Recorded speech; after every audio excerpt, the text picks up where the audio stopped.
speaking about how the mind needs to control the heart, if you recall. And that is that anything that occurs to us, or anything that occurs to us from within or from without, needs to first be filtered through the mind and then through the heart.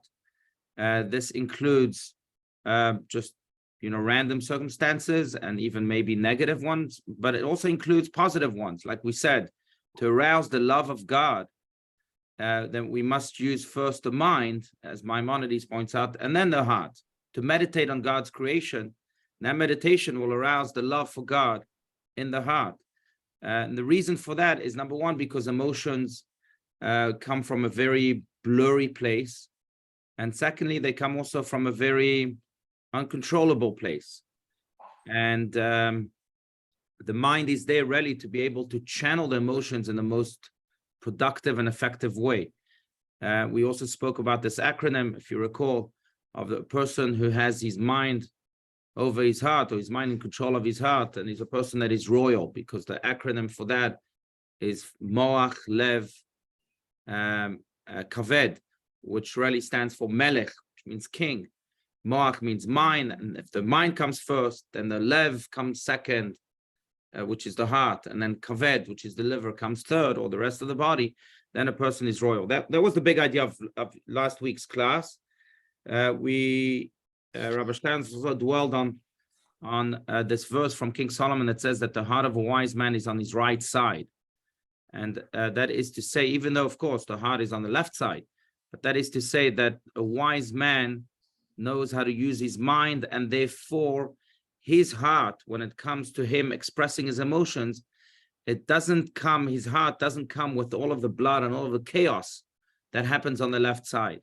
It comes with clarity, and it comes with effectiveness, and it comes with responsibility and calculation. And that's why it's on the right side, because the right side really represents the place that is void of all that chaos and blood and all that happens on the left side.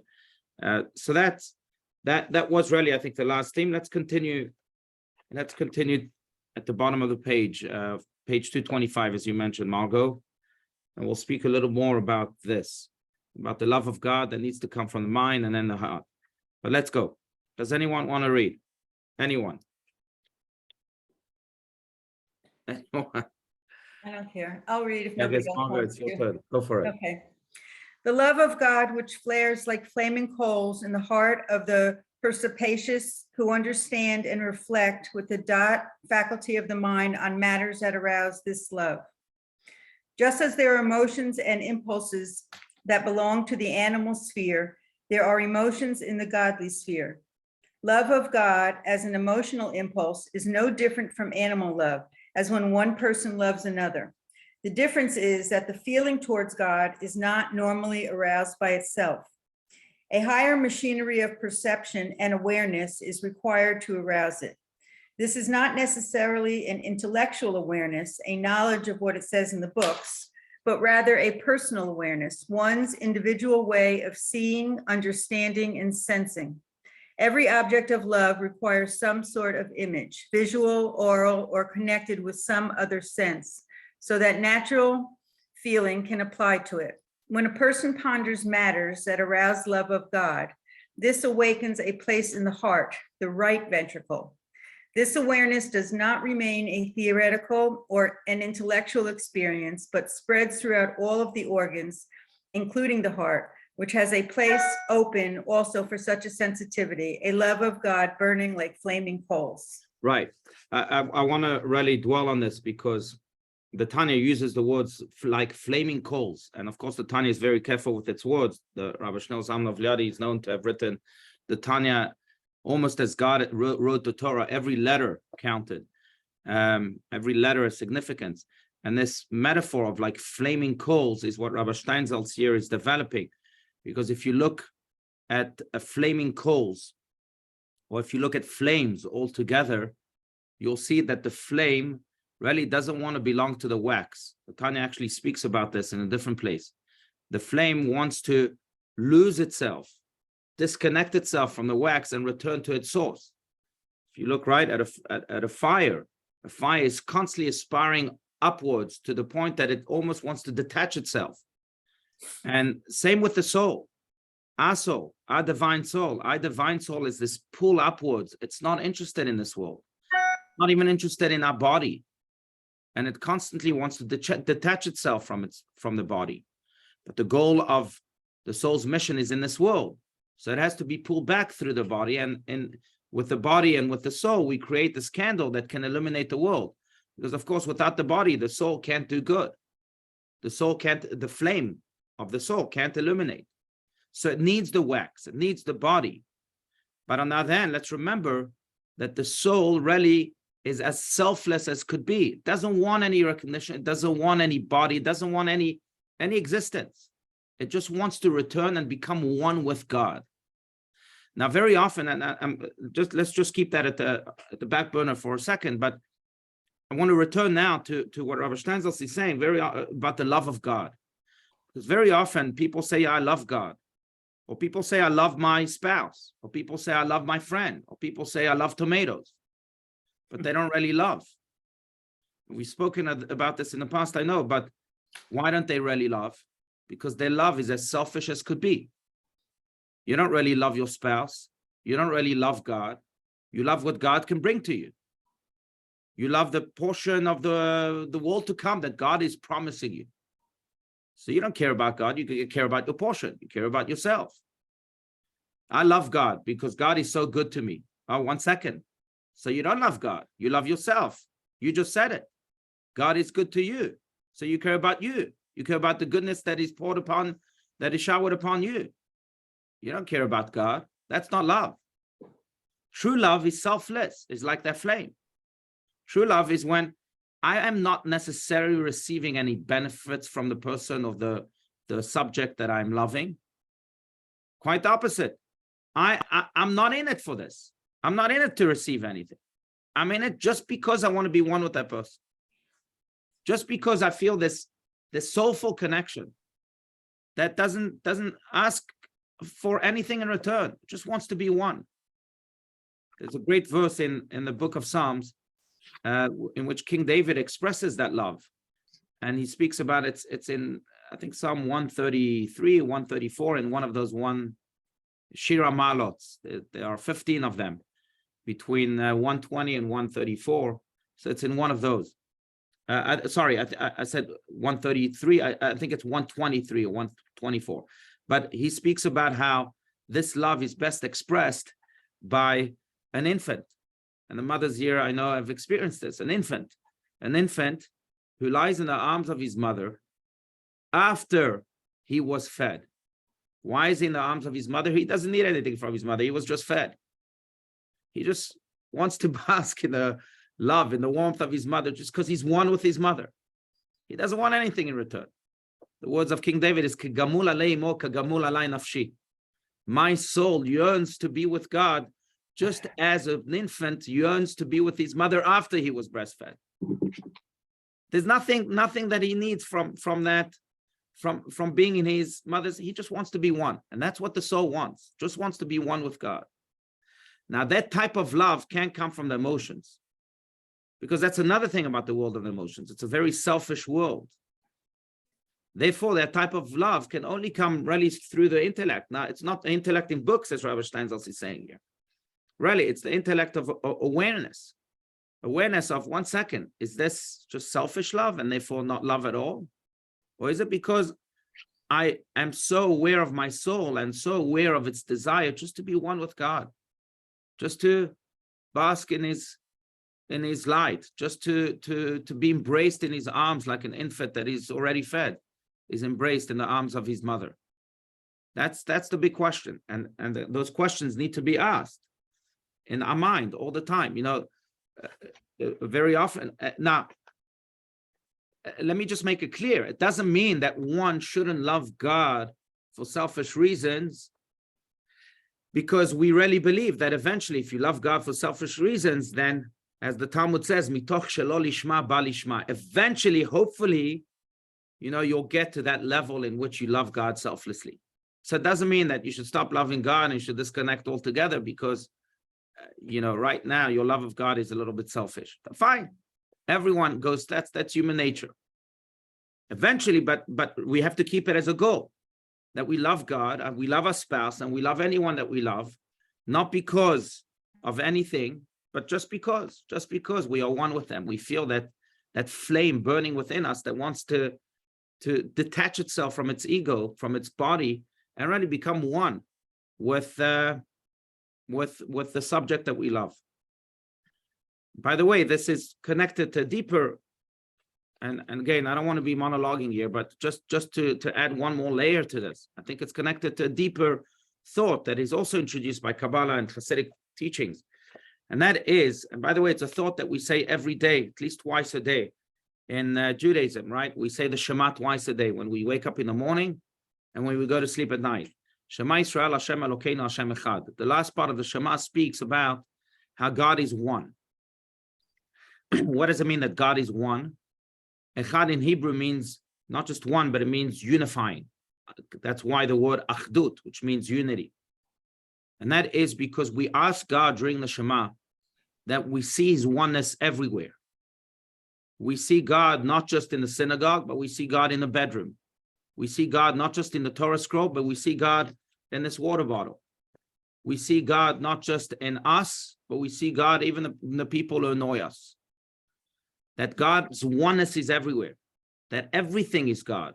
As Deuteronomy says it, and we say that also in Aleinu every day, Ein od milvado, there's nothing else but God. Everything is godliness. Everything is constantly created by God. There's a divine spark in everything, even in this water bottle, that constantly creates it. Without the divine spark in this water bottle, it would cease to exist. There's a constant activity of creation by God in this world. That's the constant involvement of God in this world. And therefore, God is really everywhere, and God's oneness is everywhere. And what we are saying in the Shema is that we are saying, God, open up our eyes. Shema Yisrael Hashem Elokeinu Hashem Echad, and open up our ears so that we can see and hear God everywhere. Imagine you would see divinity everywhere, even in the people who annoy you, or even in the challenges that weigh upon you. Life would be completely different. If you would see oneness, the oneness of God everywhere, then you would see divinity everywhere, and you would feel that God, that hug of God everywhere. Now, going back to this burning flame, the way to achieve this selfless love is recognizing that really you are a part of God. And that part of God really wants to unite with God because it is God. It wants to go back to its source. And so it is with everything in this world and with every person in this world. It's not about you. It's not about your pleasures, your physical pleasure, whatever pleasure it is. It's just about your very essence. Your very essence is God. And therefore, it wants to unify with God. Just wants to be just like an infant with his mother. I think that's why King David used that example. The infant who doesn't have his selfishness yet developed, he doesn't even have his intellect yet developed, that sometimes gets in the way. And he certainly doesn't have his worldly emotions developed. Infant knows that he's one with his mother. Infant just experienced the oneness with his mother at birth. Oh, that's where I came from. The infant is completely aware of that. So when it's lying there in the arms of his mother after he was fed, he's basically expressing, me and my mother are one. And I love my mother just because I know she's me and I'm her, not for any reasons. And that's really the reason why we can even demand from a person to reach such a level of love, of selfless love, of true love. Because the person is supposed to be aware, speaking of awareness, as Rabbi Steinsaltz is speaking about here, the person is supposed to be aware that there is God everywhere, that God is one. Hashem Elokeinu Hashem Echad. And the soul's desire, therefore, is really to return to that oneness, to become one. And if not through leaving its body, because it can't, because it has a mission in this world, even though it desires to, as we said, but at least through revealing that oneness of God in every activity that it does. Okay, not for any personal reason, just because this is me. This is who I am. I'm God. God is me. And God is in this bottle, and God is in this table, and God is everywhere, and God is in this person. let's recreate that oneness so that again we can become one again, like an infant with his mother. So that's the deeper side of it. But again, I don't want to be the only one speaking. So please feel free. Rabbi? Yes, please. Yes, I totally agree, because I think that it's our beliefs that we have that bring us the capability to deal with life every day, the good and the bad and everything. Right. And what you're giving us is things to believe in, and we do believe them, and that's why it works. Right. No, very good. Very good. Thank Yeah. you for pointing that out. It's true. I mean, halevai, as they say in Hebrew, if only we could really, humanity would be at such a point in which we would see God everywhere and in every person. Mhm. I think then that, by the way, that's what the state of redemption is all about. The state of redemption is in which, Maimonides speaks about this in his 14 books of the Mishneh Torah, his magnum opus. But at the very, very end of these 14 books, he speaks about the coming of the Mashiach and the state of the redemption. And the way he describes it, the very, very last chapter, is by quoting Isaiah, in which he says that God's knowledge will fill the earth as the water fills the earth. That's the verse. And that there will be such awareness towards God and towards his oneness that no one will want to do bad anymore. And that's the awareness, really, that we are speaking about right here. That awareness is what brings about Mashiach. And that's the awareness we'll eventually all have. I mean, to put it in the most practical way, I think, again, using our minds, not our hearts, right? But speaking about people. I've often said that that is true also, not just speaking about people from the outside, but speaking about this person right here. When we look at ourselves in the mirror, what do we see? What do we see? When we look at others, what do we see? So I'll tell you what society sees. You ask a person, who are you? They'll define themselves either by their business card. I'm a lawyer, I'm a doctor, that's who they are. They'll define themselves by the political affiliation. We see that now, especially with elections coming up. Or we define others, that's even worse, by the political affiliation. Is that really the identity? Or then we define themselves sometimes, if we're a little more refined, which is still bad, but by the attributes. Oh, this guy's clever, this guy's dumb. This guy's emotional, this guy's pathetic. Is that really who they are? Or we define them by the medical challenges. Physical, oh, this guy's crippled. Or this guy's bipolar. Is that really who they are? And that's what I mean. Let's speak practical. Really? Is that the way we see others? Is that the way we see ourselves? Yeah, the Tanya is flipping things completely, turning them around. Because until we get to this awareness that Hashem Elokeinu, Hashem Echad, that God is one with us, one with the world, one with this water bottle, then we won't be in the state of redemption. And we won't really see the world the way we are supposed to see the world. And that's really what this means. We can become, all intellectual about this, but it's a question of awareness. And that's Rabbi Stern's point here. And seeing the world through the divine brain.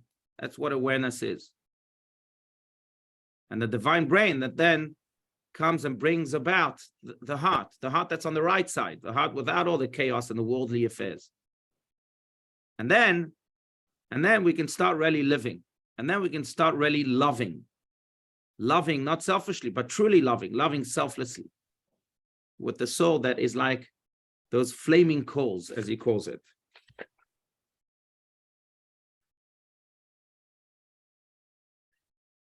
Yeah, please feel free to disagree, add your comments, etc. Otherwise, we can continue a little bit more, but please. So how do you define yourself when you look in the mirror? What do you say? You say love of God, I love God, or? Right. No, so look, everyone has their own words, right? Their own names. But the bottom line is that when you look at yourself in the mirror, you say, I am divine. I'm divine. I have a divine soul with a divine mission. A divine mission that was placed upon me, a divine mission that only I can fulfill with all of my attributes, all of my qualities and skills, but a divine mission that only I can fulfill. And I can fulfill it because I'm divine. My potential is infinite, just like divinity. And God is with me and in me, and he's giving me, he's empowering me, therefore, to fulfill that mission. And I'm divine, which means also that I won't enmesh myself in the pettiness of this world and the trivialities of this world and in the worldly affairs of this world. I'll remain divine. I'll remain on that level in which I am focused solely on my divine mission, and anything else, fine. So what? So someone wrote a nasty email. All right, I'm divine, remember? I don't go down to those levels. Someone cut me on the street. So what? Someone said, so what? I'm divine. I see the divinity in everything. I see the beauty in everything. I see divinity in everything. I see divinity in myself. I see divinity first and foremost in my mission. And that's really what we should say to ourselves when we look at ourselves in the mirror. And maybe we should look at ourselves in the mirror a few more times during the day, not just in the morning, because sometimes we need that empowerment also in the afternoon and then in the evening too. But that's really what this means. I'm divine, and I walk in a divine mode, and I have a divine mission. And everything else is really nothing. Yeah, okay. Good question.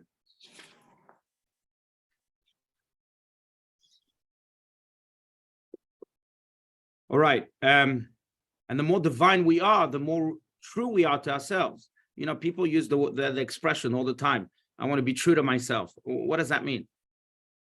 Well, really, what does that? I tell my teenagers that. What does that mean? Be true to yourself. What does it mean? They say, oh, I got to true to my feelings, true to my heart. Follow your heart. Follow your heart. That's another expression that I don't understand. What does that mean? And the example I usually give is if I'm in a restaurant and I'm in a diet. Right now, I'm following a very strict diet, right? Say.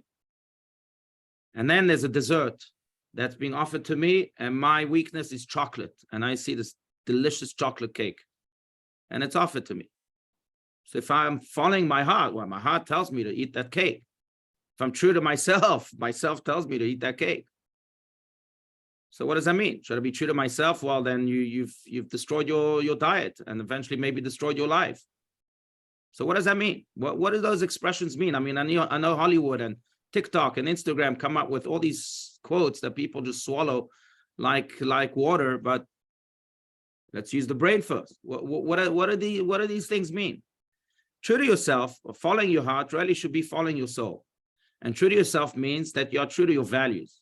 So if I have a value right now that means that I am following a diet, I can't have that chocolate cake.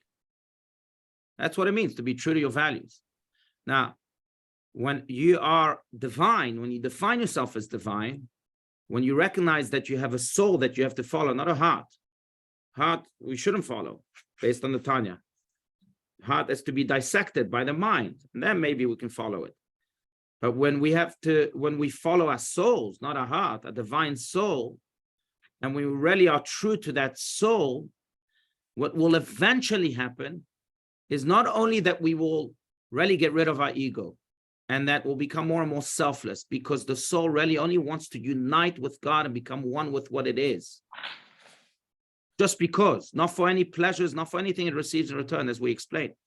But not only will we achieve that, but the world will benefit from it.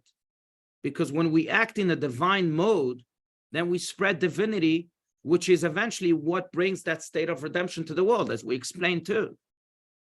So we're not just doing ourselves a favor, our deepest self a favor, our soul a favor, but we're also doing the world a favor. That's the impact that the divine mode or the divine self-identification really brings to the world altogether.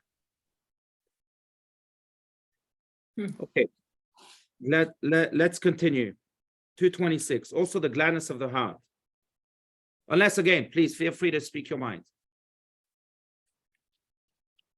Fine, let's continue. Margot, a little bit more. Sure. Also the gladness. Also the gladness of the heart in the beauty of God and the majesty of his glory. This is another holy emotion connected to the midah of Tiferet, which awakens in a person's heart. When the eyes of the wise man that are in his head, that is, the mind faculties of Chokhmah and Bina, gaze upon the glory of the king and beauty of his greatness that are unfathomable and without end or limit, as explained elsewhere.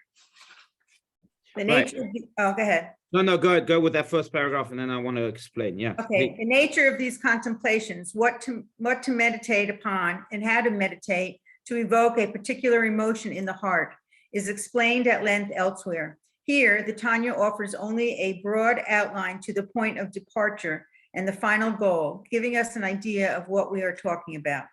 All right. So, and he's gonna explain exactly what this is. But by the way, I know that many religions in the East believe in the third eye. Here we you know, King Solomon already speaks about the eyes of the wise man that are in his head, as the verse says exactly, which means that the wise man has eyes in his head, the third eye, so to speak, that helps him see. And what the third eye really relates to is what we've been speaking about, that eye that is divine. It's the awareness. It's not the mind, the intellect, and how much information you know. It's really the divine awareness, recognizing that you are supposed to be guided by a divine eye. And how do you do that? By asking yourself, really, well, what does my divine eye see? What, or more practically, what does God want me to do in this situation? It's not just about my feelings, how I want to react just impulsively. It's not about my mind even, but how I think I should react, because that too is attached to the ego. It's about how God thinks I should react. That's the divine eye. And in a way, I think that that's also the most practical way to achieve that level of true selflessness and of divinity, which is synonymous to true selflessness. By asking constantly, whenever you have to respond to something, especially, what does God want me to do in this situation? Not what I want. It doesn't mean you don't have to ask yourself what you want, but you can ask yourself, what I want is really one with what God wants. And if not, maybe I should subdue myself to what God wants. Now, it's a tough question because the answer sometimes is not as clear as we hope it is, right? We have the Torah that is a guide really to what God wants, but sometimes doesn't always have to do with the clear instructions in the Torah. Sometimes it's just a matter of, you know, does every business deal, for example, include what the Torah has to say? No. I mean, yes, you have to be honest and there's clear instructions. That's already a good indication. But beyond that, what does God want? And for that, sometimes you need, I think, mentors, people that can look at things objectively and in a divine way. Or sometimes you just need to be more connected to your intuition. Sometimes you need prayer and you ask God to bring that clarity. But the goal of it all, again, is to be completely in line with that divine eye, to ask yourself, what does God want? And that's, in a way, how you can achieve that selflessness that then brings together your mind, that is aligned then with that eye, and then your heart, your emotions that are then aligned with that eye. I think this is why, you know, we just celebrated Simchat Torah, just what, a week or two ago. And on Simchat Torah, people drink. On Purim, people drink. But there are some attempts in Judaism, especially in the festivals that represent this oneness with God. That's what Simchat Torah is. In the words of the Midrash, Simchat Torah is God telling all the nations of the world, okay, you can leave, but I want to stay with my children alone. I want to stay with my children. Let's just celebrate, just because. Sukkot, everyone came, and it was nice, and we had this big, fancy, massive festivity. But now I just want to be with my children alone. It's that oneness, that intimacy with God. And in Purim is the same idea also. In moments like that, what we try to do in Judaism is lose our mind. That's why people drink. You lose your mind. Why? Because sometimes your mind can be an obstacle. You lose your mind to connect to that divine I. I want to be one with God. So let me not be selfless. It's not about what I think or what I feel, it's about what God thinks or what God feels. And so even the Jewish calendar has moments like this, but it doesn't mean that you have to lose your mind necessarily every day, right? But what it means is that you have to align your mind every day. To align your mind, you can't lose your mind. You have to have it. You have to think very powerfully, but then you have to also know how to channel that mind and align it with God so that it becomes selfless and doesn't have any iota of ego. And that's when we can achieve true oneness. I'm just going to conclude with the story of Rabbi Shneur Zalman of Liadi, the author of the Tanya, who was once seen by his Hasidim in a state of complete ecstasy, and he was somersaulting on the floor, and he was shouting, and he was shouting to God, God, I don't want your rewards. God, I don't even want your heavenly portion. God, all I want is you alone. That's all I want. And that's that state of oneness. We only want God because we recognize that we are God and God is us. And when we can recreate this Hashem Elokeinu Hashem Echad, this oneness, then we've created oneness in us, wholesomeness in us. But we also create this oneness and wholesomeness in the world. That's what it's all about.